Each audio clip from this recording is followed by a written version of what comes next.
versículos, né? Então diz assim o Senhor, Evangelho de Marcos, capítulo 9, versículo 14. Quando eles se aproximaram dos outros discípulos, viram numerosa multidão ao redor deles e os escribas discutindo com eles. E logo toda a multidão, ao ver Jesus, ficou surpresa e correndo até ele o saudava. Então Jesus perguntou: o que é que vocês estão discutindo com eles? E um do meio da multidão respondeu: Mestre, eu trouxe até ao Senhor o meu filho, que está possuído de um espírito mudo. E este, sempre que se apossa dele, lança-o por terra, e ele espuma, range os dentes e vai definhando. Pedi aos seus discípulos que o expulsassem, mas eles não puderam. Então Jesus exclamou: ó geração incrédula, até quando estarei com vocês? Até quando terei que suportá-los? Tragam o menino até aqui. E eles o trouxeram. Quando ele viu Jesus, o espírito imediatamente agitou o menino com violência, e caindo ele por terra, revolvia-se espumando. Então Jesus perguntou ao pai do menino: há quanto tempo isso está acontecendo com ele? O pai respondeu: desde a infância. E muitas vezes o tem lançado no fogo e na água para o matar. Mas se o Senhor pode fazer alguma coisa, tenha compaixão de nós e ajude-nos. Ao que Jesus respondeu: se o Senhor pode, tudo é possível ao que crê. E imediatamente o pai do menino exclamou: eu creio, ajuda-me na minha falta de fé. Vendo Jesus que muita gente estava se reunindo, repreendeu o espírito imundo, dizendo-lhe: espírito imundo e surdo, espírito mudo e surdo, eu ordeno a você, saia deste menino e nunca mais entre nele. E ele, gritando e agitando-o muito, saiu, deixando-o como se estivesse morto, a ponto de muitos dizerem: morreu. Mas Jesus, tomando-o pela mão, o ergueu e ele se levantou. Quando Jesus entrou em casa, os seus discípulos lhe perguntaram em particular: por que nós não pudemos expulsá-lo?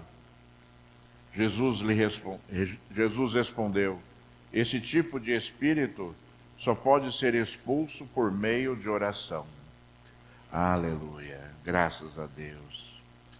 Senhor Deus Todo-Poderoso, meu Pai, buscamos a Ti agora, Senhor, mais uma vez. Buscamos o poder que vem de Ti, Senhor. O poder do Teu Espírito Santo, Senhor, para, Senhor, da glória, entendermos, Senhor, a Tua mensagem, Senhor. Então eu te peço, fala conosco, Senhor. Edifica a Tua igreja mais uma vez no poder da Tua palavra, Senhor. Fala a este povo, Senhor, revela a eles, Senhor, as grandezas, o poder da Tua palavra, Senhor. Ó Deus, eu te peço, Senhor, Pai, toca nos meus ouvidos agora, para que eu ouça a Tua voz, Senhor. Anula as minhas emoções agora, Senhor, Pai, e move os meus lábios, Senhor, colocando na minha mente a Tua palavra, Senhor. Pai, em nome de Jesus, eu te peço a Tua ajuda, Senhor. Labalabashaya Surya, Lekandalabalikandalobikandalabahaya Sou Decandalayas. Em nome de Jesus, meu Senhor. Ajuda-nos agora, Senhor, e nos abençoa para a glória de Ti. Somente para a glória de Ti, meu Senhor. Então seja louvado e seja exaltado o Teu santo nome agora, meu Senhor. Aleluia, graças a Deus. Graças a Deus. Irmãos, nós vemos aqui uma palavra muito interessante que traz à luz, elucida uma série de dúvidas que talvez no meio evangélico existam, Muitas pessoas me perguntam determinadas coisas que a resposta está nesse trecho da palavra do Senhor. Quantas coisas nós vemos, quantas coisas espirituais nós vemos e muitas vezes não são entendidas, mas a Bíblia ela procura revelar a nós tudo aquilo que nós necessitamos saber. Eu sempre falo, tudo aquilo que nós necessitamos fazer está na Bíblia. Saber está na Bíblia. Tudo que nós necessitamos conhecer está na Bíblia. E nós necessitamos conhecer o mundo espiritual, para ter a nossa fé na medida certa que o Senhor deseja e para que nós saibamos agir também naquilo que está ao nosso redor. Quando as pessoas não conhecem o mundo espiritual, elas se tornam ali,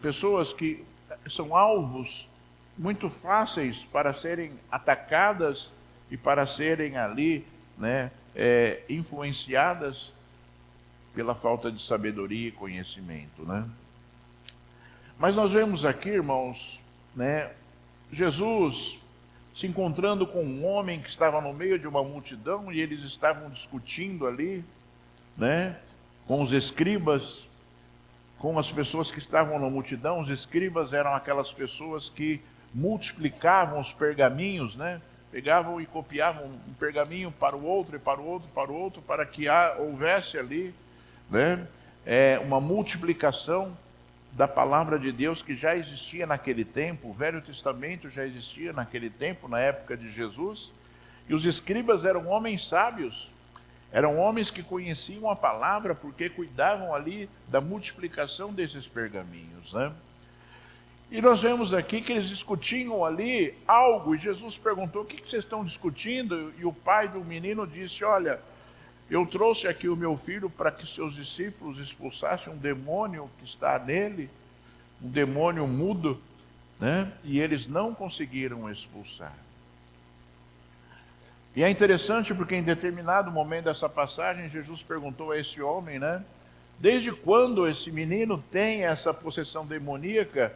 E aquele pai respondeu: desde a infância dele. Então nós já conseguimos compreender e entender. Você que acha que a possessão demoníaca não atinge crianças, você está completamente equivocado ou equivocada, porque nesta passagem bíblica nós vemos claramente que aquele menino, desde a sua infância, desde quando ele era criança, ele já tinha aquela possessão demoníaca que tentava a todo instante, a todo custo, matá-lo, tirar a vida daquela criança. E aí existe outra revelação de Deus, porque a Bíblia diz, o próprio Senhor Jesus disse que o diabo não vem senão para matar, roubar e destruir. E nós devemos compreender que a grande obra que Satanás deseja fazer na vida das pessoas é matá-la, é destruí-la, é acabar com o dom de Deus que está sobre aquela pessoa, o dom da vida, um dom que vem de Deus. E Satanás, a todo custo e a todo instante, tenta destruir estas vidas, somente impedida pelo poder de Deus, que é o dono da vida.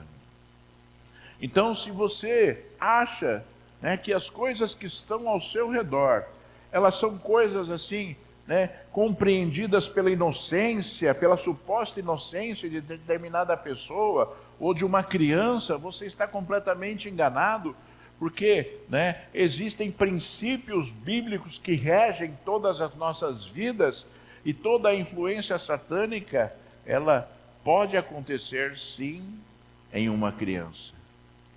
Você se lembra que algumas vezes na Bíblia Deus ordenou que o povo de Israel conquistasse ali povos e nações, e ele ordenou ali que tudo que houvesse naquelas nações fosse destruído: animais, bens, homens, mulheres, idosos, crianças.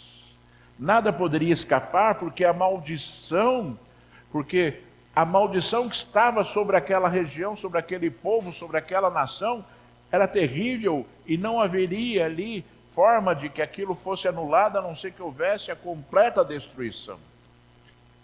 Parece que é algo assim, que foge aos limites morais que nós temos de valores, mas nós devemos discernir e entender que o mundo espiritual, ele sempre rege o material. E quantas vezes, né, as pessoas ignoram isso por acreditar, né, acreditar em contextos que são ali, que são baseados, né, em influências de criação ou influências de um país, né, ou situações ali que as pessoas aprendem e aprendem de forma equivocada. Só para lembrar você, né, que as pessoas falam muito que Deus é amor, Deus é amor, Deus é amor. Só que o amor de Deus, ele veio sobre as nossas vidas, né, para que nós tivéssemos salvação, e o amor de Deus é Jesus. A grande representação, né, a grande manifestação do amor de Deus nas nossas vidas é Jesus. E as pessoas, quando rejeitam Jesus, rejeitam o amor de Deus.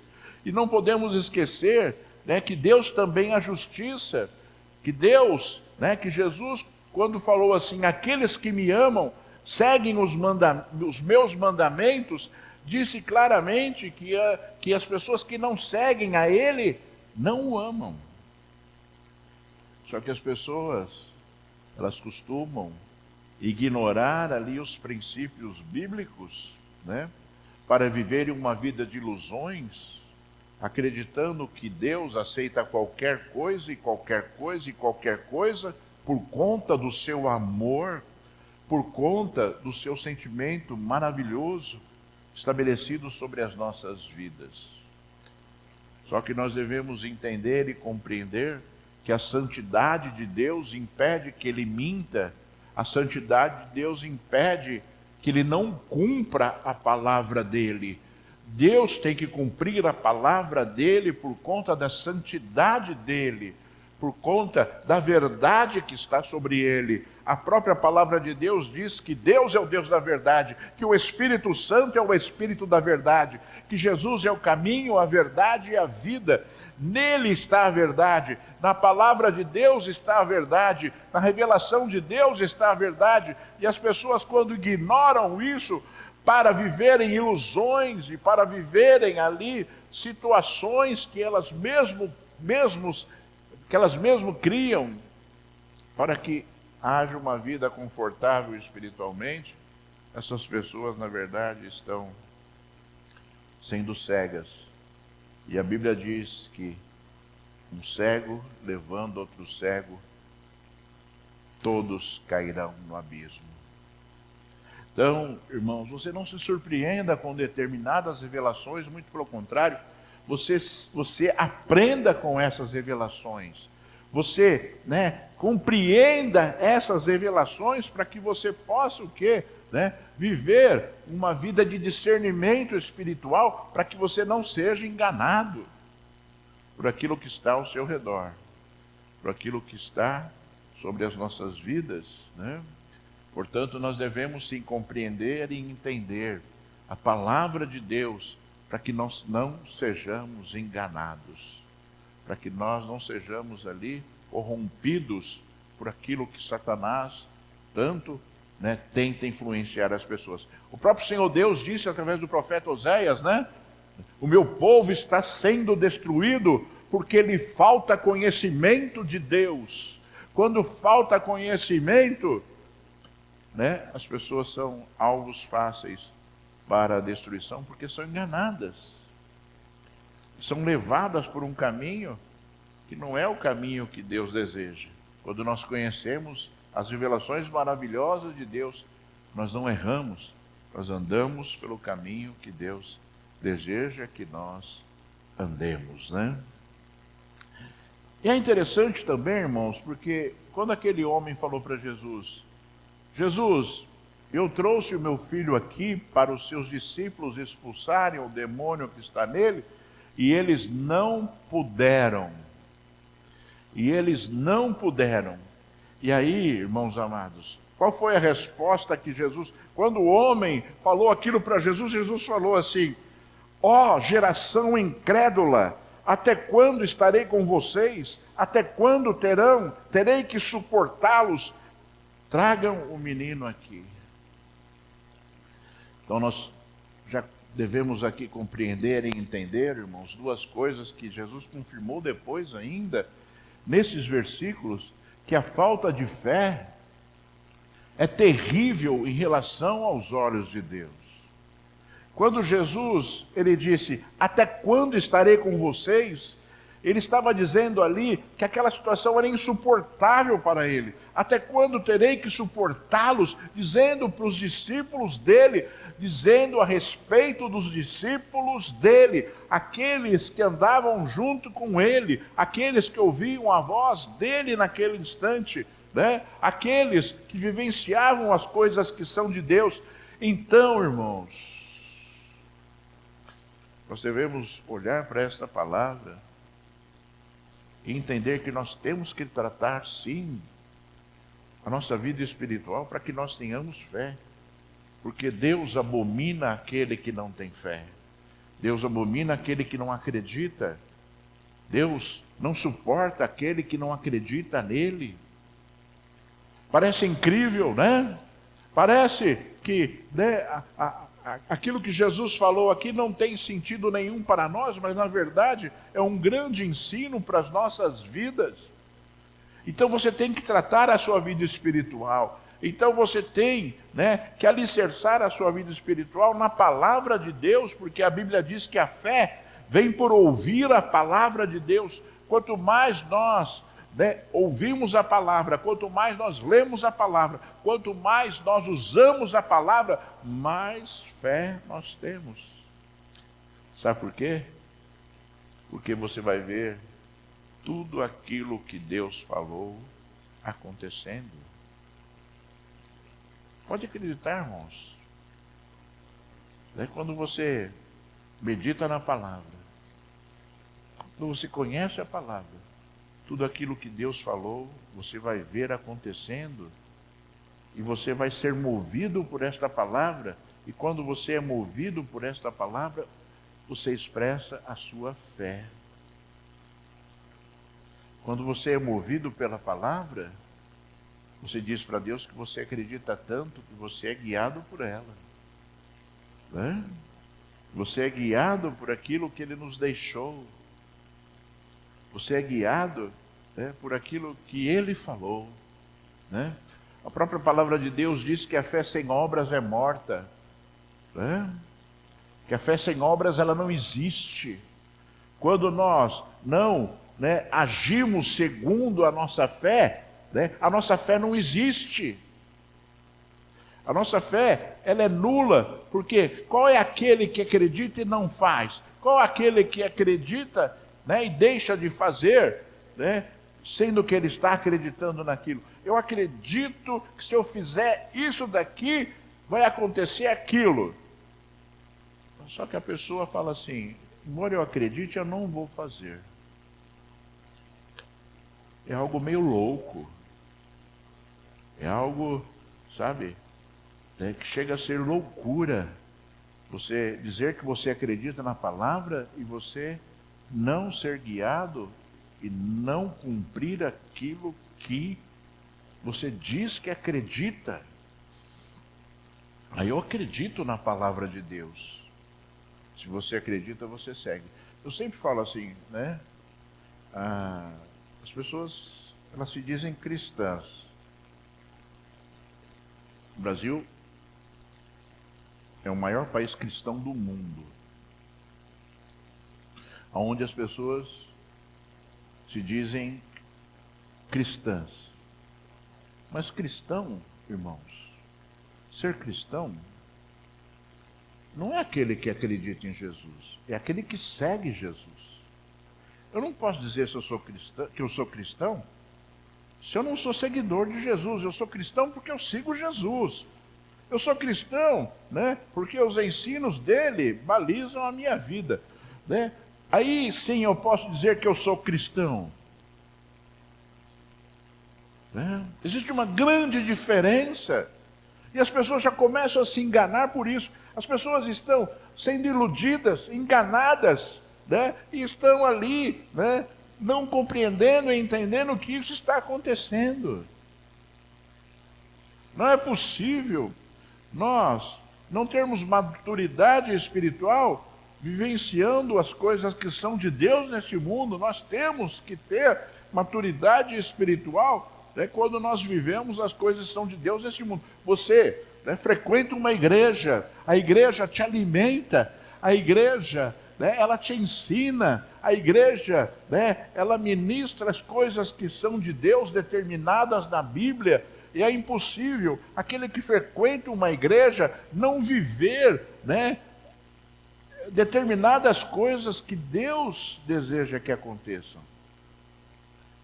Mas as pessoas, elas estão se balizando naquele que é cristão superficial, naquele que é cristão que adultera, que rouba, que engana, que corrompe, né?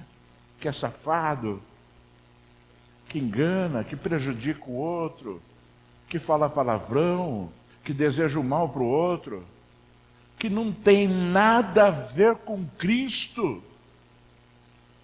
São cristãos mentirosos, porque vivem uma vida completamente desassociada daquilo que Jesus falou, daquilo que Jesus ensinou, mas são cristãos. São cristãos para eles, eles são cristãos. Que coisa terrível as pessoas vivem nos dias de hoje. E você não se engane não, porque tudo isso foi arquitetado pelas trevas. Assim como a serpente corrompeu a palavra de Deus para Adão e Eva, é assim que ele faz até os dias de hoje. A estratégia dele não mudou. Ele corrompe a palavra, ele anula a palavra, e as pessoas acreditam na anulação e na influência, né? Quando ele perguntou, né, para Eva, vocês não podem comer, né, dos frutos do jardim, ela falou assim, não, só não podemos comer desse fruto aqui, porque, né, se nós comermos nós vamos morrer. O que Satanás falou para ela? Não, vocês não vão morrer se vocês comerem o fruto, né? Vocês vão ser iguais a Deus. Vocês vão conhecer o bem e o mal. Então, corrupção da palavra, né? Gerando coisas atrativas, né? Eu vou corromper a palavra e vou dizer que a palavra diz ao contrário. Eu vou dizer que a palavra, ela diz completamente coisas diferentes, né? Para ser atrativo para a pessoa, né? É assim que as trevas agem, e é assim que as pessoas estão sendo iludidas e enganadas pelas trevas. Sabem a verdade, mas vivem a mentira. Sabem a verdade, mas escolhem viver a mentira. É assim que está acontecendo, exatamente como aconteceu com Adão e Eva. Sabiam da verdade, mas quiseram e escolheram viver a mentira. Escolheram, é uma opção, sempre será uma opção para o homem viver a verdade ou viver a mentira. Nunca é uma decisão do diabo, sempre será uma decisão do homem viver a mentira ao invés da verdade. O Senhor Jesus, certa vez, ele falou, né? Conhecereis a verdade e a verdade vos libertará. Conhecereis a verdade e a verdade vos libertará. Sabe, irmãos, a palavra de Deus é infalível. Não existe chance de erro. A palavra de Deus sempre se cumpre. Você olha esses versículos que parecem ser tão simples, tão famosos, mas que, na verdade, a pessoa, ela ouve a palavra, mas não compreende a amplitude da palavra. É a mesma coisa que a oração do Pai Nosso, né? Tem pessoa que ora o Pai Nosso e não entende o que ela está orando. Está falando, está repetindo, mas não está entendendo cada frase.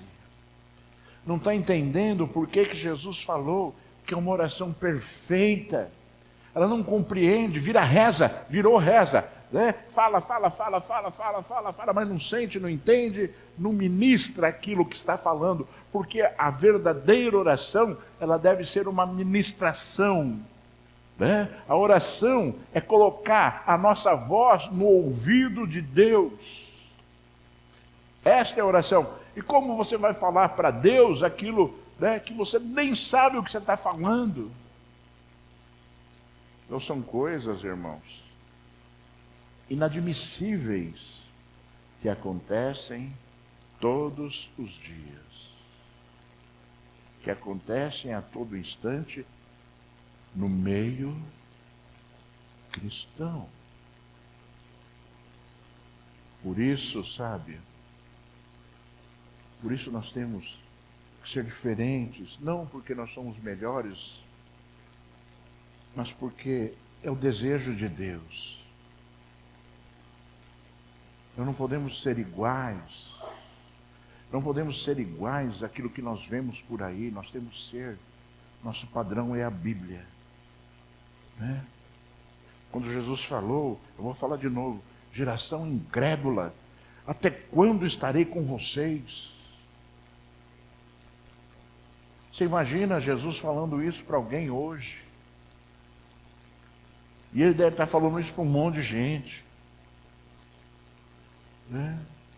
Então você esteja alerta, você esteja atento a tudo aquilo que acontece ao seu redor, para que a sua vida espiritual não seja, sabe, sem sentido nenhum. Não seja sem sentido nenhum. Nossa vida espiritual, irmãos, é de extrema importância para nós nos encontrarmos com Deus todos os dias. E para ouvirmos a voz do Espírito Santo de Deus, que deveria habitar em nós, para influenciar a nossa vida de tal forma que o nosso espírito fale mais alto que a nossa alma. É a tua alma, é você, são seus sentimentos, são as suas vontades, é a sua personalidade. A tua alma é você. O Espírito é a vida que Deus te deu, só que a vida é perfeita. O Espírito é perfeito, não se corrompe. E eles andam junto contigo. E o Espírito deseja Deus e a alma deseja as coisas da carne. E o Espírito luta contra a alma. Só que o Espírito tem que ser mais forte que a alma. Falar mais alto que a alma. Que o Espírito quer Deus, deseja Deus. E ele é influenciado pelo Espírito Santo de Deus, que habita dentro de nós. Como você pode ver, irmãos, nós temos que cuidar da nossa vida espiritual, porque o mundo espiritual, ele existe. Bom, e aí, irmãos, aquele pai, ele disse uma coisa interessante para Jesus, e eu penso, irmãos, aí eu já faço uma reflexão sobre essa palavra, e eu penso, sabe, no resultado daquilo que aquele homem sentia e daquilo que aquele homem falou. Então Jesus perguntou desde quando acontecia, ele falou desde a infância, e muitas vezes o tem lançado no fogo e na água para o matar. Mas se o Senhor pode fazer alguma coisa, tenha compaixão de nós e ajude-nos. Ao que Jesus respondeu: se o Senhor pode, tudo é possível ao que crê. E aí, irmãos, eu sempre olhei esses 2 versículos aqui, e sempre, sabe, como é que eu vou explicar para os irmãos? Sempre fiquei em dúvida em relação a determinada coisa que aconteceu aqui. Aquele homem, ele levou o seu filho a Jesus, expressando fé. Ele queria que alguém orasse ali e expulsasse o demônio que estava ali afligindo o seu filho, e ele levou o seu filho. Jesus não estava, ele levou o seu filho até os discípulos de Jesus, que não puderam expulsá-lo.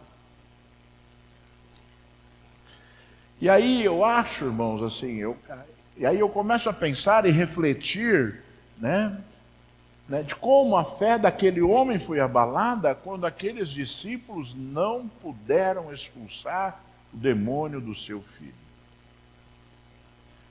Eu sempre começo a pensar na reação de um pai aflito, necessitando de ajuda, que foi buscar no Senhor ali a ajuda, não encontrou o Senhor, mas encontrou ali os discípulos do Senhor, ensinados por Ele, recebendo autoridade dele para fazer as obras de Deus, e não conseguiram fazer a expulsão daquele demônio.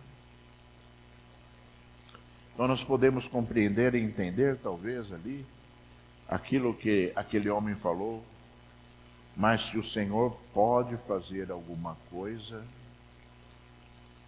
tenha compaixão de nós e nos ajude. Jesus recriminou aquele homem dizendo: se o Senhor pode, tudo é possível ao que crê. E aí, irmãos, eu já penso em outra circunstância, quando Jesus fala assim: tudo é possível àquele que crê. Tudo é possível àquele que crê. É uma palavra forte, né, irmãos? Uma palavra tremenda do nosso Deus para as nossas vidas. Mas ao mesmo tempo, irmãos, eu quero te alertar e te dizer que, embora tudo seja possível àquele que acredita, nem tudo vai acontecer. Existe uma grande diferença entre aquilo que Jesus falou. Olha, a fé move montanhas, Jesus falou assim: diga para aquele monte, vai daqui até ali, e ele vai. Se nós tivermos a fé do tamanho de um grão de mostarda, que é minúsculo. E ele disse aqui: tudo é possível ao que crê. E essa é uma verdade, irmãos, que está entregue por Deus para a sua igreja, para as pessoas que são verdadeiramente cristãos. Então nós cremos no impossível.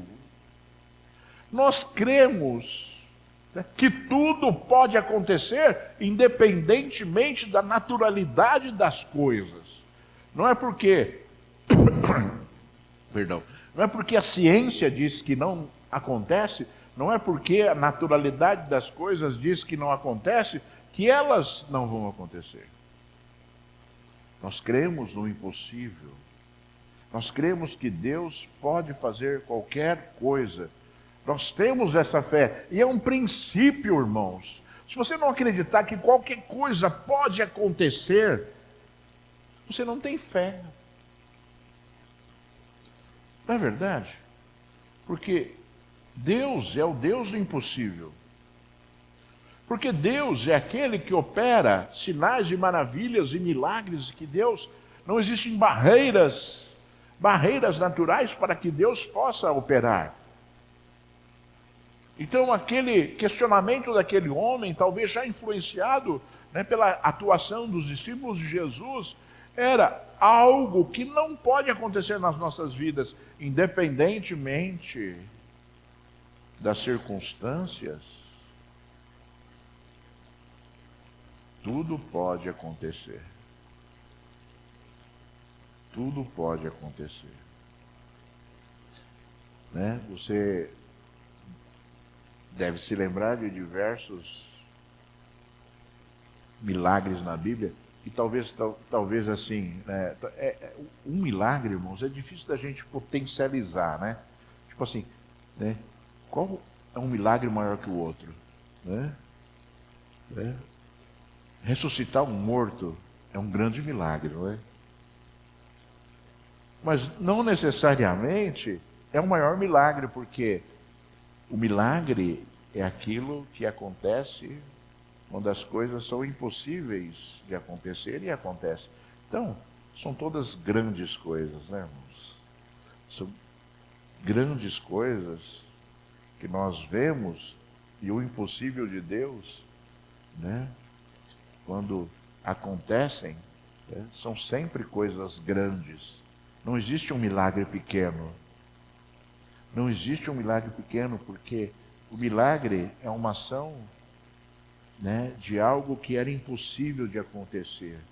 Então nasceu no coração de Deus. Então foi né, uma influência, né, foi gerado por Deus. Veio de Deus. Deus criou todas as coisas e deixou para o homem administrar. Né? O próprio Deus disse, quando, né, criou o homem, ele mostrou tudo para o homem e disse assim, olha, né, isso tudo aqui foi criado para vocês, sujeitem a terra. Deus deu autoridade para o homem, dizendo, sujeitem a terra. Então tudo que Deus criou, né, foi entregue ao homem. Deus deu autoridade para o homem, sujeitem aquilo que foi criado a vocês. Né? Só que o homem não consegue fazer milagres. Mas Deus faz. Então, né, o impossível é sempre algo grande, porque nasceu do coração de Deus, motivado por alguma coisa. Quantos milagres Deus fez, né? Quantos milagres Jesus fez, né? Eliseu, Elias ressuscitou mortos, né? Pedro ressuscitou mortos, Jesus ressuscitou mortos. Né? Quantas coisas, né, impossíveis de acontecer Jesus fez, porque foi motivado por alguém. A mulher do fluxo de sangue, 12 anos, né? 12 anos ali doente, 12 anos buscando cura, né? E a fé, e ela na sua fé disse, se eu tocar só nas vestes dele eu serei curada. E ela foi curada por causa da fé. Os leprosos, né, que chegaram ali, né, na presença de Jesus. Quantos leprosos chegaram na presença de Jesus? Né? Teve um leproso que chegou na presença de Jesus e falou para ele, Senhor, se tu quiseres, tu podes me curar. Jesus olhou para ele e falou assim, eu quero, seja curado. Coisas instantâneas que Jesus fez, né?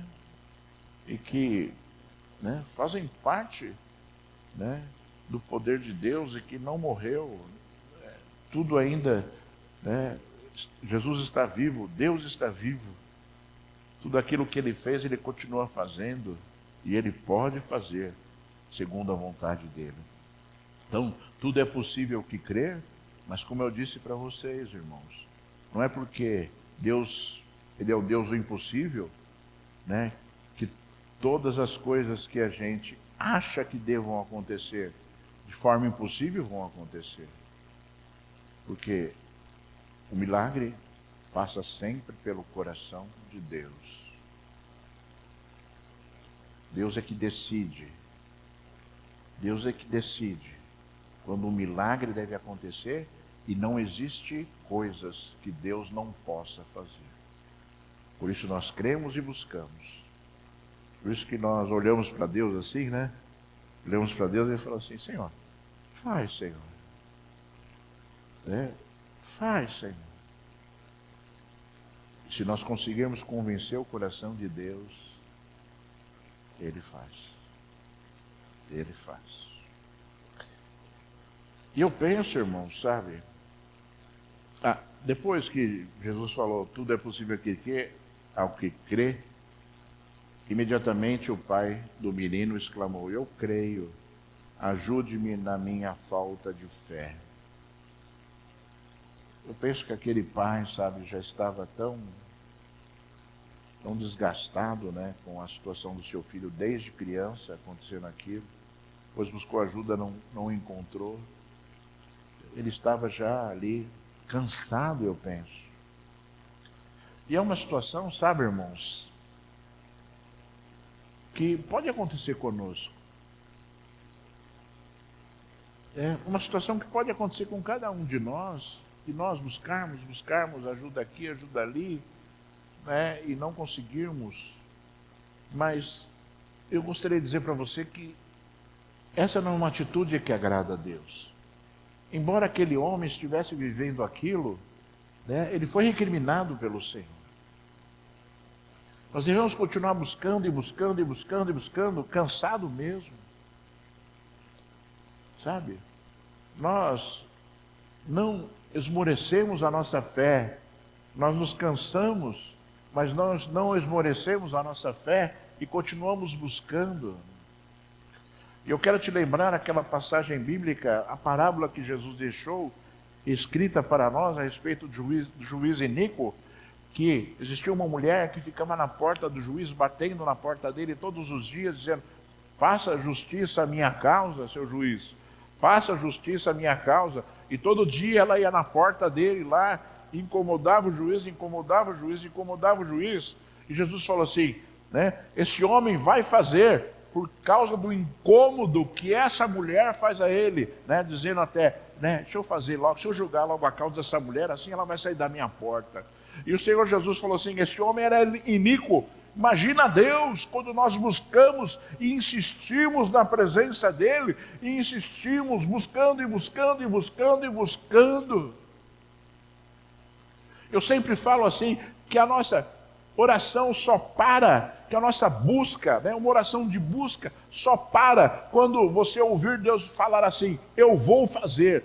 Quando você ouvir Deus falar, eu vou fazer, não tem por que você orar mais em relação a isso, porque você já ouviu a voz de Deus dizendo que Ele foi convencido e Ele vai fazer.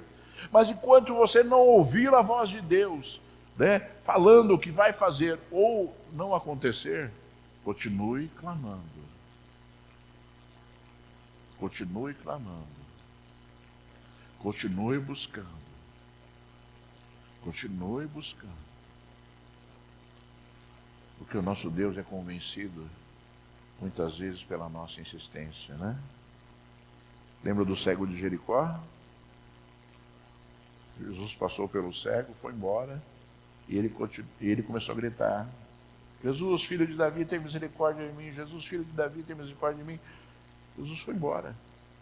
Não ia abençoar.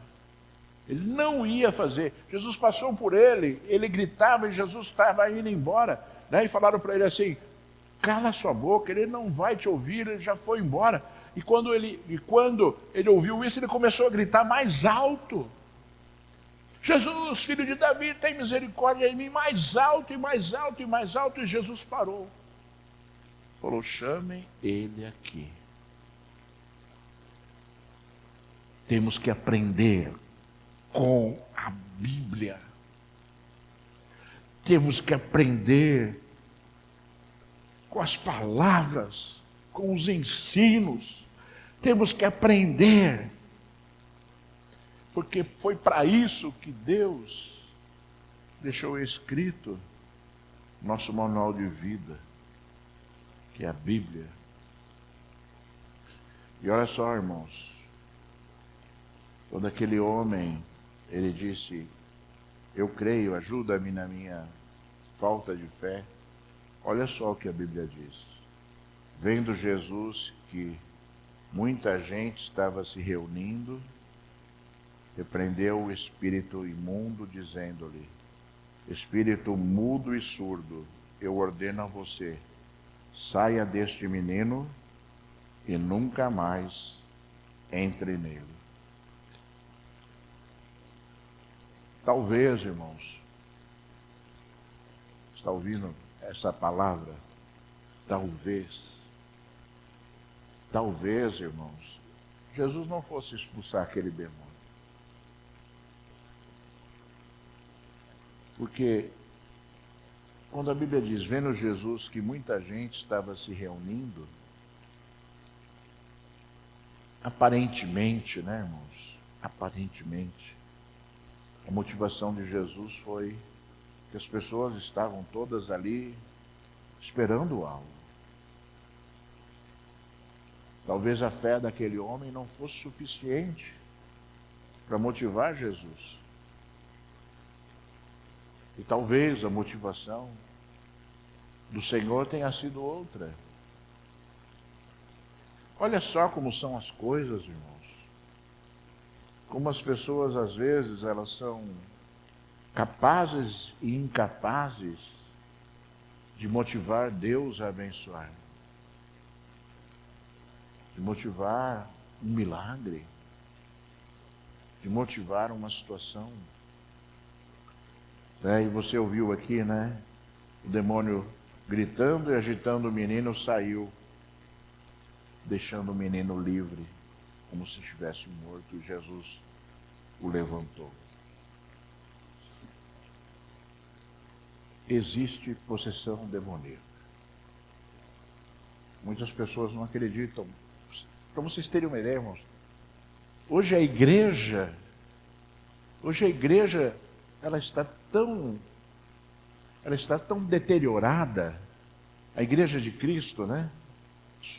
Suposta igreja de Cristo, está tão deteriorada que pessoas não veem isso. Você pega igrejas enormes, que entram, né, por culto lá, centenas de pessoas não convertidas, às vezes, e você não vê uma manifestação de demônio, que é impossível de não ter possessão.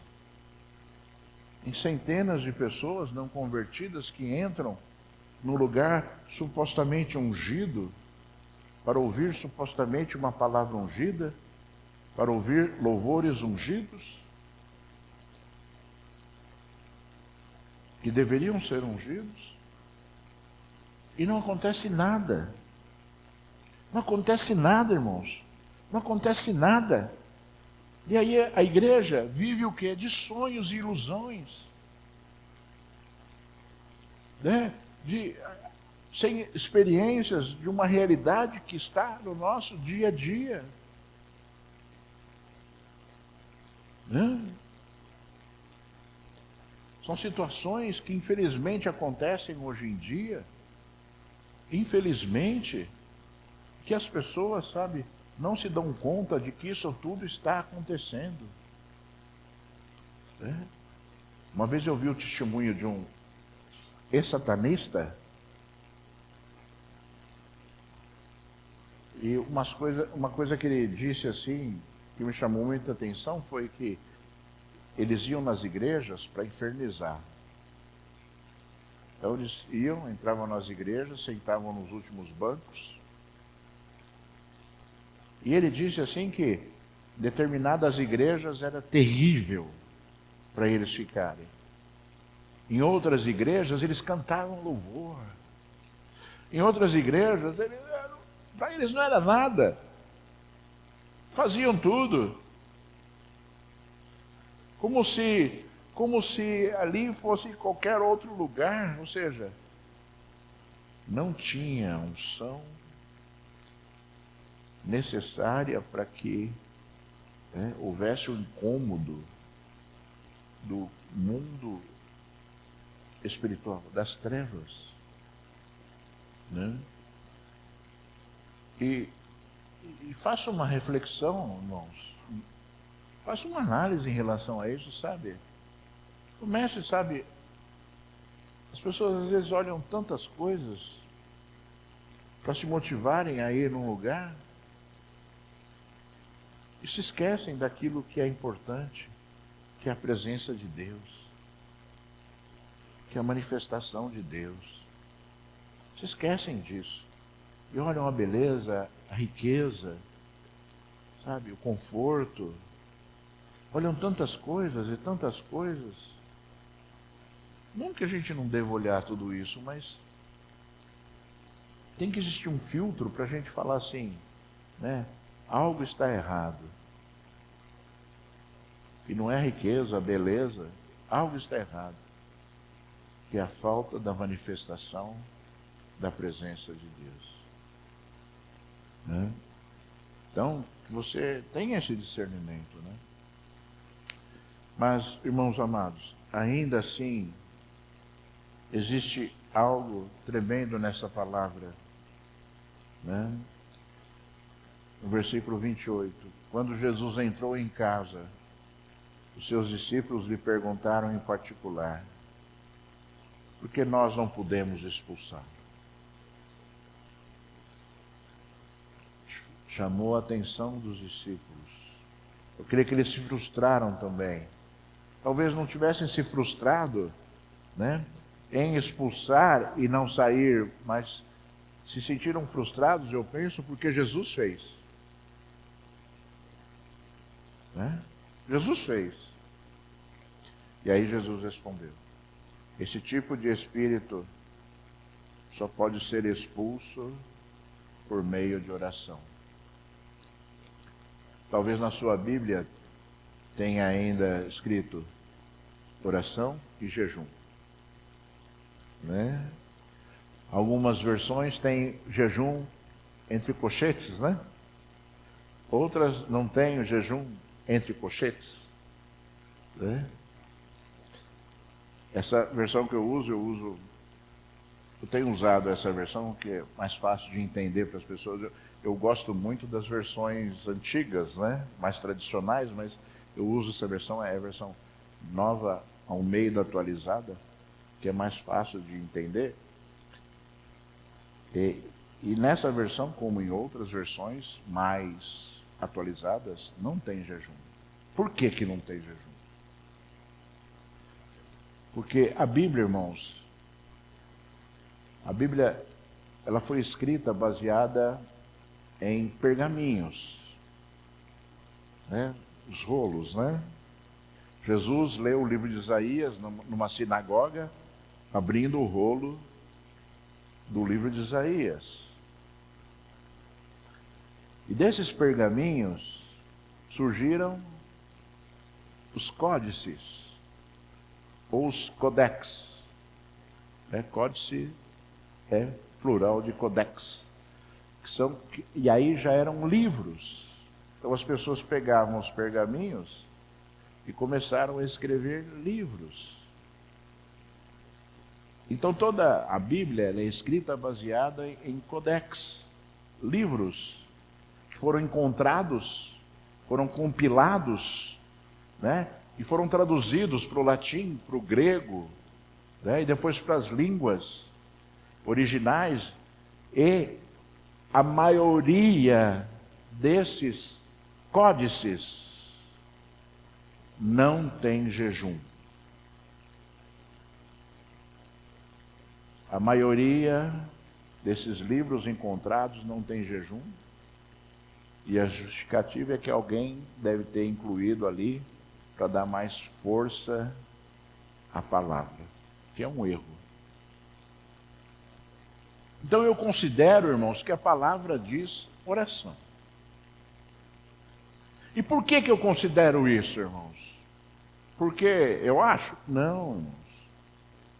E talvez você fale assim, poxa vida, então, né, antes de eu expulsar um demônio, eu tenho que orar, eu tenho que, né, interceder, eu tenho que me preparar em oração. Eu tenho que ir orar por uma pessoa que está endemoniada. Então eu tenho que fazer uma preparação em casa e orar, pedir a Deus, e pipipi, popopó, babá. Não é bem nesse sentido que Jesus diz oração, irmãos. Jesus, em primeiro lugar, diz que existem demônios que só saem, né, com oração. Então existem demônios que você vai ver, né, pessoas expulsando conforme Jesus fez. Espírito imundo, eu ordeno, saia. Jesus fazia isso, né, de forma natural, porque, né, independentemente da circunstância. E não é possível nós acreditarmos que nós temos que nos preparar em oração para expulsar um demônio, porque nós não sabemos quando nós vamos encontrar uma pessoa endemoniada. Então, não é uma questão de consagração, né? Mas é uma necessidade, muitas vezes, é uma constatação de uma necessidade. E eu separei aqui alguns versículos, irmãos, que eu queria ler para você, bem rapidamente, para você entender o que eu vou falar. Atos dos Apóstolos, capítulo 9, versículo 39. Pedro se aprontou e foi com eles. Quando chegou lá, eles o levaram ao quarto do andar superior. Todas as viúvas o cercaram e chorando e mostrando-lhe túnicas e vestidos que Dorcas tinha feito enquanto estava com elas. Mas Pedro mandou que todos saíssem, ajoelhou-se e orou. Depois, voltando-se para o corpo, disse: Tabita, ou Tabita, levante-se. E ela abriu os olhos e, vendo Pedro, sentou-se. Era uma menina que tinha morrido. Chamaram Pedro. Qual foi a atitude de Pedro? Primeiro orou a Deus pedindo, depois ordenou. Livro de 1 Reis, capítulo 17, versículo 18. Então a mulher disse a Elias: O que foi que eu fiz para você, homem de Deus? Você veio aqui para trazer à memória a minha iniquidade e matar o meu filho? Elias respondeu: Dê-me o seu filho. Ele o tomou dos braços dela e o levou para cima ao quarto onde ele mesmo se hospedava e deitou em sua cama. Então clamou ao Senhor e disse: Ó Senhor, meu Deus, por que afligiste também essa viúva com quem me hospedo, matando o seu filho? E estendendo-se 3 vezes sobre o menino, clamou e disse: Ó Senhor, meu Deus, peço-te, que restituas a vida a este menino. E aí o menino foi restituído à vida. Segundo Reis, capítulo 4, versículo 27. Quando ela chegou, o homem de Deus no monte agarrou-se aos pés dele. Geazi se aproximou para arrancá-la, mas o homem de Deus lhe disse: Deixa, porque a sua alma está amargurada. E o Senhor escondeu isso de mim, não me revelou nada a respeito. Então a mulher disse: Por acaso eu pedi a meu senhor algum filho e não lhe disse que me enganasse? Então o profeta disse a Geazi: Cinja os lombos, pegue o meu bordão e vá. Se encontrar alguém, não o cumprimente. Se alguém cumprimentar você, não responda. Põe o meu bordão sobre o rosto do menino. Porém, a mãe do menino disse: Tão certo como vive o Senhor e como você vive, não o deixarei. Então Eliseu se levantou e foi com ela.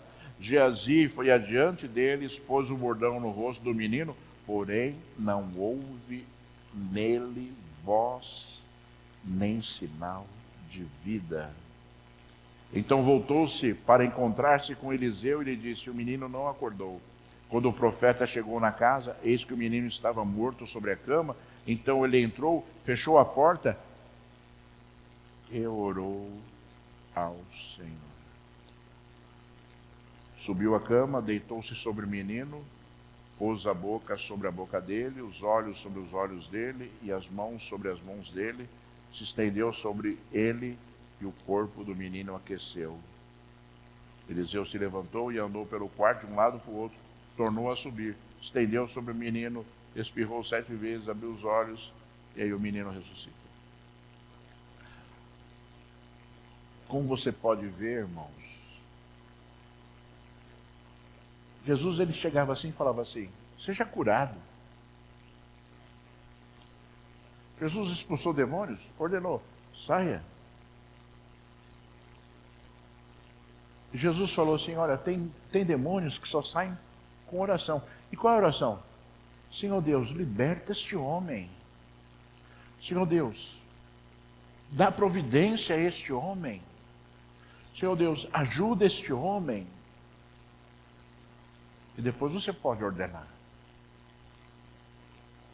Então o que Jesus está ensinando é que existem coisas que só a manifestação do poder de Deus através da oração é que vão gerar um resultado para libertação. Então, que você compreenda que quando alguém te pedir para você orar por um endemoniado, você não fala assim, algo daqui a uma semana é que eu tenho que me consagrar. Você tem que estar consagrado todo o tempo. Quando o homem não está preparado para fazer a obra de Deus, ele não está preparado em nenhum momento. Nós temos que estar sempre preparados para fazer a obra de Deus, falar uma palavra, fazer uma oração de cura, fazer uma oração de libertação. Nós temos que estar sempre preparados. E você sabe, irmãos, você deve compreender isso. Satanás, o poder de Satanás é infinitamente inferior a Deus. Nós agimos pelo poder de Deus, que é infinitamente superior ao poder de Satanás. Então você não tem que ter medo. Então você não tem que achar que você tem que jejuar 3 dias para fazer algo que Deus já te deu autoridade para fazer. Se você vai jejuar 3 dias é porque você quer se aproximar de Deus, que você quer, porque você quer sentir mais facilmente a presença de Deus, ouvir mais facilmente a voz de Deus. A consagração é um momento de separação do homem para Deus. E o resultado da consagração é sempre mais poder. Mas quando você é motivado a se consagrar para executar simplesmente algo, eu creio que você está se incapacitando numa situação específica que Deus talvez queira te usar.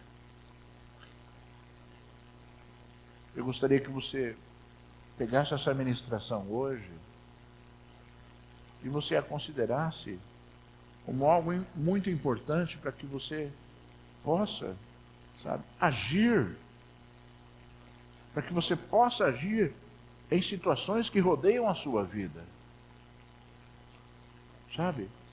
Porque são modelos que não geram erro, são modelos que não vão trazer um resultado que não seja um resultado maravilhoso de Deus para a sua vida. São modelos, ensinos que Deus nos deixou, que sempre vão gerar resultados para as nossas vidas. Então, que você compreenda e entenda, que Deus está interessado em que você haja na sua vida, em que você atue, nas circunstâncias que te rodeiam com fé e poder, entendendo que tudo é possível ao que crer, entendendo que nós motivamos Deus a agir segundo a nossa fé e segundo a nossa oração. Oração de busca, não de ordenança a Deus. Ninguém dá ordens a Deus. Nós pedimos socorro a Deus. Que a Bíblia usa muito o termo clamar, que na verdade é pedir socorro. Então, que nesta manhã você se mova na fé que você precisa se mover, para que as barreiras caiam, os impedimentos caiam, para que você viva coisas muito grandes neste mundo espiritual, compreendendo que esse mundo espiritual existe embora a frieza e a deturpação espiritual esteja amplamente acontecendo nas igrejas hoje. Então você é a igreja de Cristo, você não é a igreja de hoje. Você é a igreja de Cristo. Você é a igreja movida pelo Senhor. Eu vou orar por você agora, em nome de Jesus.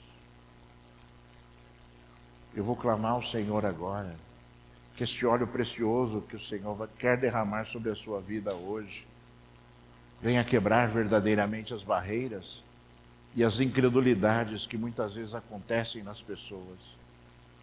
É a incredulidade que muitas vezes gera assim a frieza espiritual, a decepção. Eu penso que Deus quer quebrar tudo isso hoje aqui, para que a sua fé seja potencializada mesmo. E você não tenha medo. Você não tenha medo. Você não tenha medo. Porque Deus está contigo. Amém. Senhor Deus Todo-Poderoso, Deus de Abraão, Deus de Isaac, Deus de Jacó, Deus que nos sustenta, que nos guarda, Deus, Senhor da glória, que está vivo, Senhor, Deus que opera milagres, faz maravilhas, Senhor, Deus, Senhor da glória, Pai, que transforma qualquer coisa, Senhor, de toda a terra, Pai. Esta é a tua igreja, Senhor, este é o teu povo, Senhor, então vem sobre eles, Senhor, então vem, Senhor, renovando a mente, renovando o coração, então vem, Senhor, de toda a terra, Pai, impulsionando, Senhor, as atitudes, pela fé, Senhor, pela fé, Senhor, pela fé, Senhor. Ó Deus, em nome de Jesus, Senhor, derrama um óleo precioso sobre essas vidas que aqui estão, Senhor. Derrama óleo sobre as cabeças, Senhor. Derrama óleo, Senhor, de toda a terra, Pai, para que sejam, Senhor, completamente irresistíveis, Senhor. Irresistíveis, Senhor, ao mundo espiritual, Senhor. Usa estas vidas com poder e autoridade, Senhor. Usa com poder e graça, Senhor. Usa, Senhor da glória, Pai, ministrando sobre o teu povo, Senhor, a grandeza do teu Espírito mais uma vez, Senhor. Senhor Deus, eu te peço, meu Senhor, em nome de Jesus, Senhor. Senhor, eu te peço em nome de Jesus, Senhor. Abre os corações aqui esta manhã, Senhor, para que a tua palavra seja escrita no coração delas agora, Senhor. Para que seja escrita no coração, Senhor. No coração, Senhor da glória, Pai. No coração, para a glória do teu santo nome. Faz esta obra, Altíssimo. Faz esta obra. Que talvez seja o grande milagre de Deus para as nossas vidas hoje, Senhor. Neste culto, Senhor. Faz este milagre, Senhor Deus Todo-Poderoso, Pai. Faz este milagre, Senhor. Porque o homem não pode, mas tu podes, Senhor. Glorifica o teu nome, Senhor. Glorifica o teu nome, Senhor. Pai amado, em nome de Jesus, eu abençoo a tua igreja. Eu abençoo estas vidas que aqui estão, Senhor.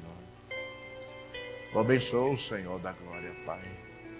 Oh, Senhor, abençoo com teu óleo precioso, em nome de Jesus, Senhor. Pai, que durante este louvor que nós vamos entoar agora, Senhor, a tua manifestação seja, Senhor da glória, Pai. Oh Deus, tua manifestação seja, Senhor, completamente sentida em cada vida que aqui está, Senhor.